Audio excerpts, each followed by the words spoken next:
అండి, welcome back to our channel tasty kitchen treats. ఇవాల్టి recipe బెల్లం అప్పాలు. బియ్యం పిండితో ఈజీగా చేసుకోవచ్చు. లైట్ స్వీట్తో కమ్మగా చాలా బాగుంటాయి. సో ముందైతే ఇంగ్రీడియంట్స్ చూసేయండి, రెసిపీలోకి వెళ్ళిపోదాం.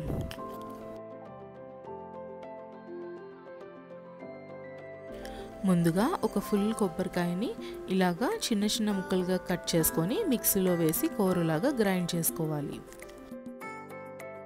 తర్వాత ఒక కేజీ బెల్లము ఇలాగా చిన్న చిన్న ముక్కలుగా కోసుకొని అందులోకి 4 కప్పుల వాటర్ యాడ్ చేసుకోవాలి.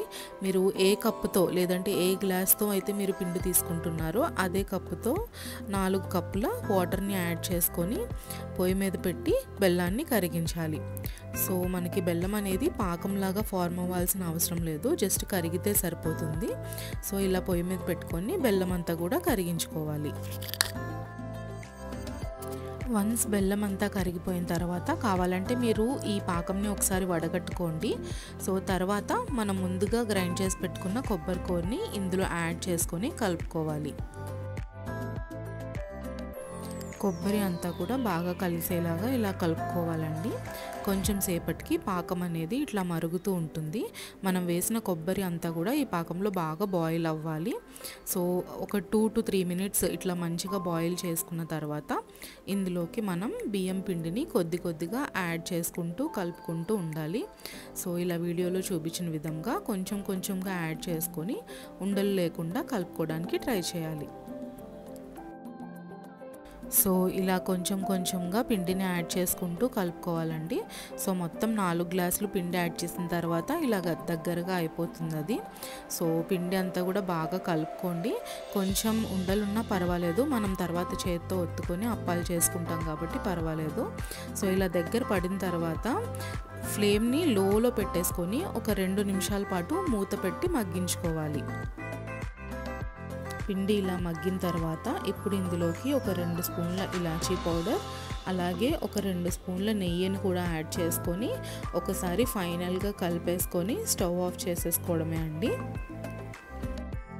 పిండి కొంచెం చల్లారిన తర్వాత ఇప్పుడు వీటిని అప్పాల్లాగా ఒత్తుకోవాలి. దానికోసం చేతికి కొంచెం నెయ్యి రాసుకొని కొంచెం కొంచెం పిండిని తీసుకుంటూ ఇలాగా ఉండల్లాగా చుట్టుకోవాలి. జాగ్రత్తగా పగుళ్ళు లేకుండా ఇలా చుట్టుకున్నాక మధ్యలోకి ఒకసారి ఇలాగా ప్రెస్ చేయాలి. సో అంచుల దగ్గర కూడా ఎక్కడ ఇలాగ పగుళ్ళు లేకుండా మంచిగా మనం ప్రెస్ చేస్తే అప్పాలు అనేవి బాగా వస్తాయండి. సో ఇలాగే పిండి అంతా కూడా రోల్ చేసుకుంటూ ఒత్తుకోవాలి. సో మనం బాగా సన్నగా ఒత్తేస్తే కనుక అప్పాలు అనేవి గట్టిగా అయిపోతాయండి. సో కొంచెం మందంగానే ఒత్తుకోవాలి.